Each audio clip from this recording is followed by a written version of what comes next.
ప్రభుజీ వైకుంఠ ఏకాదశి వస్తుంది. చాలా విశిష్టమైన రోజు అని చెప్తూ ఉంటారు.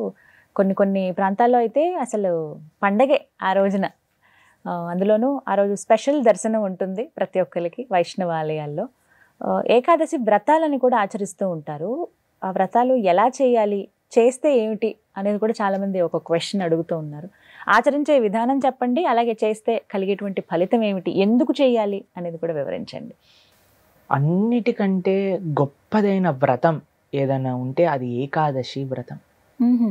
అన్ని వ్రతాలు చేసి ఏకాదశి చేయకపోయారనుకోండి, ఏ వ్రతం ఫలితం రాదు. ఏకాదశి వ్రతం ఒక్కటి చేసి ఏ వ్రతము చేయలేదనుకోండి, అన్ని వ్రతాల ఫలితం ఏకాదశి ఇవ్వగలుగుతాం. మన శాస్త్రంలో ఉపవాసం అని చెప్పింది కేవలం ఏకాదశికి మాత్రమే.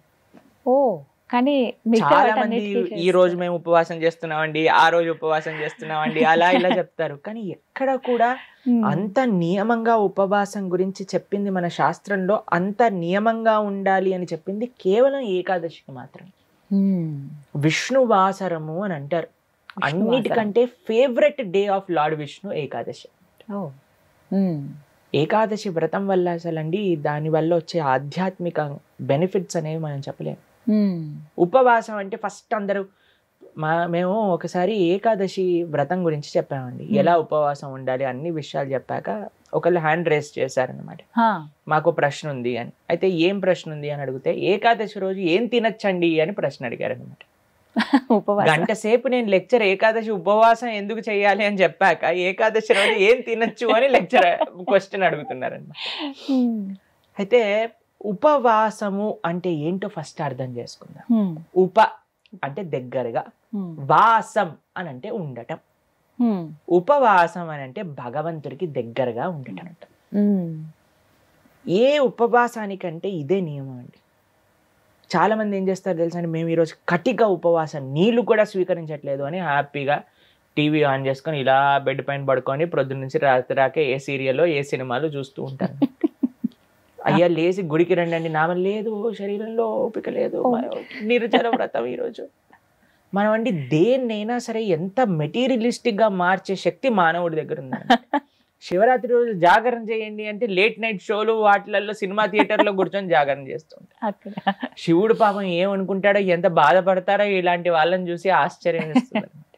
మనం దేన్నైనా సరే ఎలా పాడు చేయొచ్చో అంత, ఎంత ఫాస్ట్ గా మానవ బ్రెయిన్ పనిచేస్తుందంటే అంత పనిచేస్తుంది. ఉపవాసము అని అంటే, ఆ ఉపవాసం చేసే ఏకాదశి రోజు ఏం చెయ్యాలి అని అంటే, ఇంకా మరింత కృష్ణ సేవ, ఇంకా మరింత భగవన్నామం పలకటం. హరే కృష్ణ కృష్ణ కృష్ణ హరే హరే, హరే రామ రామ రామ హరే హరే. మరింత నామం చేసుకోవటం, మరింత భాగవత గీత వీటిని శ్రవణం చేయటం, అధ్యయనం చేయటం. ఇది ఉపవాసం, భగవంతుడు దగ్గరగా ఉండటం. మరి ప్రభుజీ ఉపవాసం అంటే తినకుండా ఎందుకు ఉండాలని చెప్తారు? ఇప్పుడు చూడండి, ప్రొద్దున నుంచి లేవంగానే తిండి గోలే కదండి మనకి. ఏం టిఫిన్ ఏం చేయాలి, దోశలు వేయటం, ఇడ్లీలు వేయటం, అటు వాయిల్ తీయటం, ఇటు చట్నీ చేయటం, ఇటు సాంబార్ చేయటం, పెట్టేయటం. దాని తర్వాత ఇది అయిపోగానే మళ్ళీ లంచ్కి ఏం కావాలి, భోజనం కోసం కూరగాయలు కట్ చేయటం, వంటలు చేయటం, మళ్ళీ తినగానే నిద్ర వస్తుంది, మధ్యాహ్నం పూట పడుకుంటాం, మళ్ళీ సాయంత్రం కావగానే ఇది అది. దాని తర్వాత మళ్ళీ రాత్రి డిన్నర్ ఏంటి, స్విగ్గీ జొమాటో అవి ఇవి, మళ్ళీ కిచెన్ క్లీన్ చేసుకోవడం, తూడ్చుకోవటం, బాసనలు తోముకోవటం, వీటిలలోనే రోజంతా పోతుంది. ఏం చెప్పారంటే, అయ్యా నువ్వు దేవుడికి దగ్గరగా ఉండాలంటే వీటిని కొద్దిగా దూరం పెట్టాలి, అప్పుడే సాధ్యం అవుతుంది. తినకపోయామనుకోండి, కొద్దిగా తగ్గించామనుకోండి, మనకి నిద్ర రాదు అంతగా. ప్లస్ ఇంత పెద్ద తతంగం మొత్తం కూడా ఆఫ్ అయిపోతుంది. ఎంత సమయం మెరిగిపోతుంది. మీరు ఒక్కసారి ప్రయత్నించండి. ఒకరోజు వంట తిండి ఈ రెండు ఆపేస్తే అసలు ఆ రోజు ఏంటి ఇంత పెద్దగా ఉంది మనకి అని అనిపిస్తుంది అనమాట. Long day. ఎందుకంటే అంత సమయం మనకు ఉండిపోతుంది. కాబట్టి ఏకాదశి రోజు ఏంటి నియమం, ముఖ్య నియమం ఏంటి అని అంటే, ఎంత వీలైతే అంత భక్తితో ఉండటం, భగవంతుడి యొక్క ఆరాధన చేయటం, ఆలయానికి వెళ్ళడం, వైష్ణవుల సేవ చేసుకోవటం, భగవన్నామాన్ని జపం చేయటం, గీతా భాగవతాలు శ్రవణం చేయటం, సత్సంగంలో ఉండటం. ఇది ఏకాదశి ముఖ్య నియమం. దాని తర్వాత నియమం ఏంటి అని అంటే, ఆహార నియమం పాటించాలి. ఏంటి ఆహార నియమం పాటించాలి అని అంటే, ధాన్యంలో ఏకాదశి రోజు పాప పురుషుడు ఉంటాడు అని చెప్తారనమాట. ధాన్యం అని అంటే రైస్, దాల్, పప్పులు, తర్వాత గోధుమలు, తర్వాత వరి, వీటన్నిటిలో అనమాట. కాబట్టి ఆ రోజు మనం వీటి నుంచి దూరంగా ఉండి మరి ఏం స్వీకరించవచ్చు మరి ఆ అంటే రోజు- పాలు, పండ్లు. తర్వాత మీకు అవి కూడా కాదండి, మరి మాకు ఇంకా శరీరం సహకరించట్లేదు, కొంతమంది ఉంటారు కదండి, బీపీ ఉంటుంది, షుగర్ ఉంటుంది, అటువంటి వాళ్ళు ఏం చేస్తారు అని అంటే మీకు సగ్గు బియ్యం అని దొరుకుతాయి, లేదా కొర్రలు అని దొరుకుతాయి అనమాట. వాటిని ఇవన్నీ కొన్ని కొన్ని ఏకాదశి రోజు స్వీకరించవచ్చు అని ఎలవ్ చేసినాం అనమాట. కాబట్టి ఇప్పుడు సరే ప్రభుజీ సాబుదానా సగ్గుబియ్యం ఎలవ్ చేశారంటే సగ్గుబియ్యం పాయసం, సగ్గుబియ్యం వడలు, సగ్గుబియ్యం ఉప్మా, అన్ని ఒక 10-15 రకాలు చేసుకొని తినమని చెప్పట్లేదండి మేము. ఎవరికైతే వీలుంటుందో ఒక్క రకం చేసుకోండి, వాటిని ఆహారాన్ని స్వీకరించి శరీరం బాగుండేటట్టుగా చూసుకొని భగవంతుడి యొక్క సేవలో పెట్టుకో. కాబట్టి ఏకాదశి ప్రధాన నియమం ఏంటి అని అంటే భగవంతుడి దగ్గరగా ఉండట. కానీ కొంతమంది కటిక ఉపవాసం అని ఉంటారండి, నీళ్లు మాత్రమే స్వీకరిస్తారు ఆ రోజు. నీళ్లు కూడా స్వీకరించరు, దాన్ని కటిక ఉపవాసం అంటారు, నిర్జల వ్రతము అని అంటారు అనమాట. చెయ్యండి ప్రభుజీ, మేము నిర్జల చేస్తూ బ్రహ్మాండంగా ప్రొద్దు నుంచి రాత్రి దాకా జపం చేసుకునే శక్తి మా దగ్గర ఉంది అని అంటే పర్ఫెక్ట్. లేదండి మాకు ఏదన్నా లోపలికి వెళ్ళండి, మాకు బ్రెయిన్ పనిచేయదు అని అన్న వాళ్ళు పాలు స్వీకరించండి, లేదండి పండ్లు స్వీకరించండి, లేదండి సగ్గుబియ్యంతో కొద్దిగా ఉండొచ్చా. ఇందాక మీరు అన్నారు కటిక ఉపవాసం కనీసం. చాలా మంది భక్తులు ఉంటారు, చాలా మంది భక్తులు ఉంటారు, మా ఆశ్రమంలో ఎంతో మంది ఉంటారు. మరి మీ విషయం ఏంటి ప్రభుజీ, మీరు ఉండరా అని అంటే మేము మధ్యాహ్నం వరకు మాత్రం నీరు తీసుకోకుండా, ఏం ఆహారం తీసుకోకుండా ఉపవాసం. మధ్యాహ్నం వరకు మధ్యాహ్నం పూట కొద్దిగా పాలు, కొద్దిగా పండ్లు అలాంటివి స్వీకరిస్తాం అన్నమాట. అలా మేము ఏకాదశి ఉపవాసం చేయడానికి ప్రయత్నం. వ్రతం, ఏకాదశి వ్రతం అంటే ఏ విధంగా? ఉపవాసమే ఆనిస్తేనే వ్రతం అంటారు. ప్రతి నెలలో 2 ఏకాదశులు వస్తాయి. అవును. ఆ 2 ఏకాదశులు సంవత్సరం పాటు మొత్తం అన్ని ఏకాదశులు కానీ మనం ఉండగలిగితే దానికంటే గొప్ప వ్రతం ఇంకొకటి లేదు. ఏం జరుగుతుంది ఏకాదశి వ్రతం చేస్తే? భగవంతుడి యొక్క పూర్తి కృప మన పైన ఉంటుంది. ఏకాదశి భక్తి జనని అని అంటారు. మన మనసులో భగవంతుడి పట్ల ప్రేమ కలుగుతుంది, దానికంటే గొప్ప వరం ఇంకేం కావాలండి. నిజమే కదా.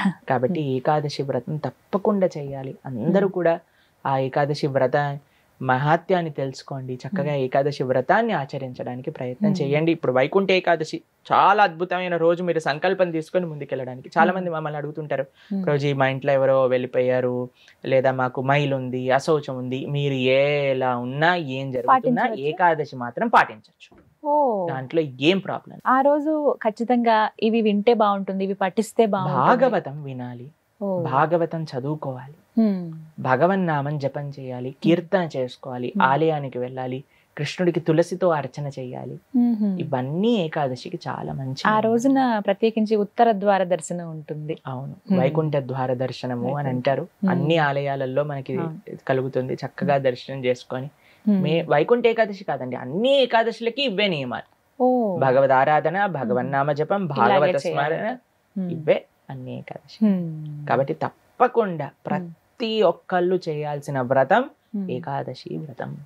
ఎవరైనా ఆచరించవచ్చు, ఏ వయసు వాళ్ళైనా కూడా చేయవచ్చు, చేయదగింది అని అంటే కనుక. ఎస్, చేయగలమన్న ఓపిక ఉండాలి, ఆ ఆసక్తి, ఆ నిష్ట ఉంటే ఖచ్చితంగా ఎవరైనా పాటించవచ్చు అంటారు. ప్రభుజీ, న్యూ ఇయర్ వచ్చేస్తోంది, రిజల్యూషన్స్ తో చాలా మంది సిద్ధంగా ఉన్నారు. కానీ మీరేం చెప్తారు? న్యూ ఇయర్ ఎలా సెలబ్రేట్ చేసుకోవాలి, న్యూ ఇయర్ నుంచి నెక్స్ట్ న్యూ ఇయర్ దాకా ఎలా ఉండాలి, మేము ఎలాంటి నియమాలు ప్రత్యేకించి ఎలాంటివి ఆచరిస్తే మంచిది, కొత్త సంవత్సరంలో మేము ఎలా ఉండాలి, మీ మాటల్లో? మా వరకు వస్తే మాకు న్యూ ఇయర్ కి ఇంకొద్దిగా సమయం ఉంది. మాకు ఉగాది నుంచి న్యూ ఇయర్, కానీ చాలా మంది చేస్తున్నారు న్యూ ఇయర్. కాబట్టి మీ అందరికీ హ్యాపీ న్యూ ఇయర్. న్యూ కొత్తదనం. ఒకసారి ఈ యొక్క శబ్దం గురించి మనం ఆలోచిస్తే, ఒక మార్పు మన జీవితంలో వచ్చే ఏ రోజైనా సరే మనకి న్యూ ఇయరే అండి. ఈ రోజు నేను నాకుండే ఈ చెడు అలవాటుని నేను మానుకుంటాను, రేపటి నుంచి నేను ఒక మంచి వ్యక్తిగా ఉండడానికి ప్రయత్నిస్తాను అని అంటే ఆ రోజు న్యూ ఇయరే మనకి. కానీ ఏ ఉత్సవం వచ్చినా సరే, ఏ ఒక మంచి పండుగ వచ్చినా సరే, దాన్ని మనం ఈరోజు రేపట్లో సెలబ్రేట్ చేస్తున్న విధానంగా చేసుకున్నాం అనుకోండి, అది న్యూ ఇయర్ కాదు ఎప్పటికీ కూడా. ఇప్పుడు ఏం చేస్తున్నారండి న్యూ ఇయర్ పేరుతో అందరూ కూడా ఎంజాయ్మెంట్. ఆ ఎంజాయ్మెంట్ ఏంటి? అర్ధరాత్రి పూట 12 o'clockకి హెల్త్ని పాడు చేస్తూ, వేరే వాళ్ళని హింసిస్తూ, వేరే జీవుల్ని హింసిస్తూ, ఇది ఎంజాయ్మెంట్ కాదు. ఎంజాయ్మెంట్ అనేది, అందుకే మనం చెప్తాం మన సంస్కృతిలో, మన సాంప్రదాయంలో రోజు తెల్లవారుజాము నుంచి స్టార్ట్ అవుతుంది. కౌంట్ చేసుకుంటాం అక్కడి నుంచి. మీరు రాత్రంతా కూడా మీరు ఎంజాయ్మెంట్ చేస్తూ ప్రొద్దున పూట ఎప్పుడో 10-15 గంటలకు నేర్చారనుకోండి, అప్పుడు తర్వాత ఏమవుతుందంటే ఇయర్ మొత్తం కూడా మీరు అలానే ఉంటారు. డిసిప్లిన్ అనేది మనకు అవసరం అండి. ప్లస్ మనకి ఈ మధ్యలో మేము చూస్తూ ఉన్నాం, పాశ్చాత్య ఫెస్టివల్స్ పైన ఫోకస్ మనకి పెరిగింది. న్యూ ఇయర్ అంటూ, హాలోవీన్ అంటూ, ఇప్పుడు హాలోవీన్ ఫెస్టివల్స్ పెరిగిపోయాయి. ఇక్కడ చాలా మంది చూస్తున్నారు కదా హాలోవీన్ ఫెస్టివల్స్. ఇంతకు ముందు హాలోవీన్ మనకి ఎక్కువగా ఉండేది కాదు, ఇప్పుడు హాలోవీన్ స్టార్ట్ అయిపోయింది. దాని తర్వాత friendship day, mother's day, father's day, valentine's day, ఇవన్నీ పెరిగిపోయాయి. కానీ మన సంస్కృతి, మన సాంప్రదాయాలకు ఉండే ఉత్సవాలు మనకి పెద్దగా తెలియదు. నిజంగా చెప్పాలంటే కృష్ణాష్టమికి హాలిడే కూడా లేదండి, ఉండదు.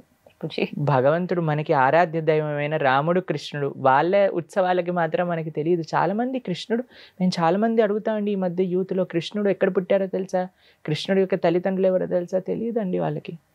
కానీ న్యూ ఇయర్ తెలుసు, వ్యాలంటైన్స్ తెలుసు, హాలోవీన్ తెలుసు, హాలోవీన్లో ఎలా డ్రెస్ చేసుకోవాలో తెలుసు.